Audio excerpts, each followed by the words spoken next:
There's nothing like the sound of a car engine starting, especially when it's 15 below on a winter morning. Today's automotive batteries are smaller, more powerful, and more efficient, even at extreme temperatures. It's all thanks to the power of lithium-ion cell technology.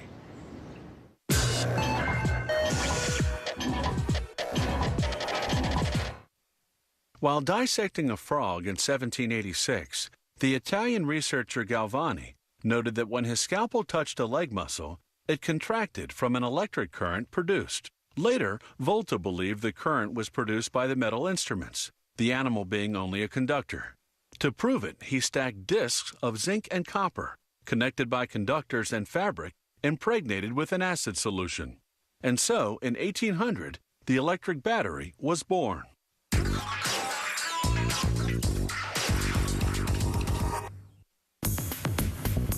Batteries power all kinds of electric motors. A new lithium metal polymer battery pack such as this one could soon power an electric automobile, as well as a hybrid vehicle. This battery will be made up of 4 components.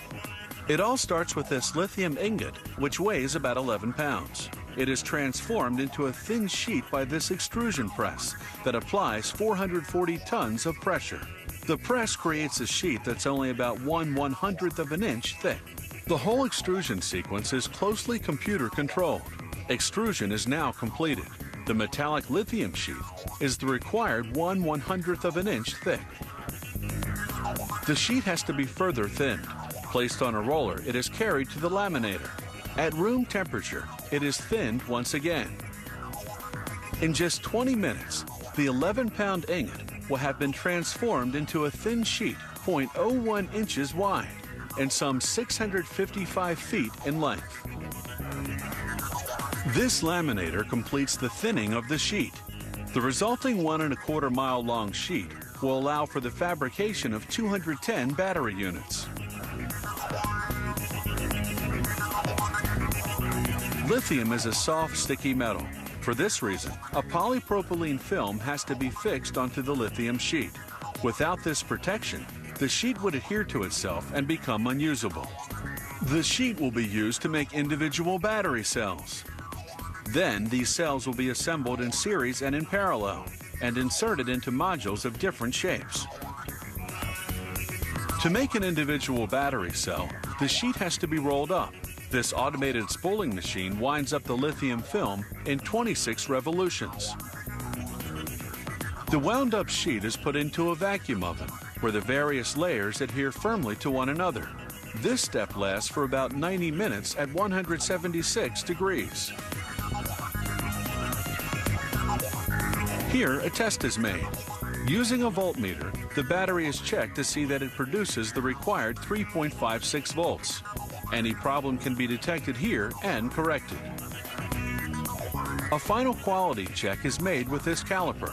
It precisely measures the thickness of the battery cell. The battery cells are then stored. Metallic plates are placed between them for the entire storage period.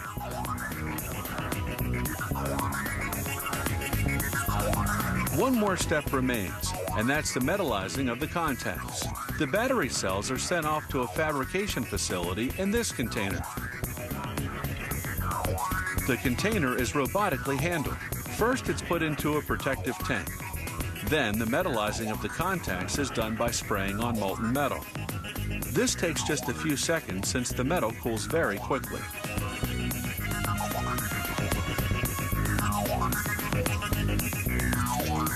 The battery is now finished. It is comprised of 4 elements: lithium, which acts as the anode, a metallic oxide cathode, a dry solid polymer electrolyte, and a metallic current collector. All that remains to be done is the assembling of the individual battery cells into a module. It begins with the placing of individual cells onto one another and isolating them with foam so that they do not touch each other. These red sheets are actually heating elements, since the lithium metal polymer cells function at temperatures of between 104 and 176 degrees.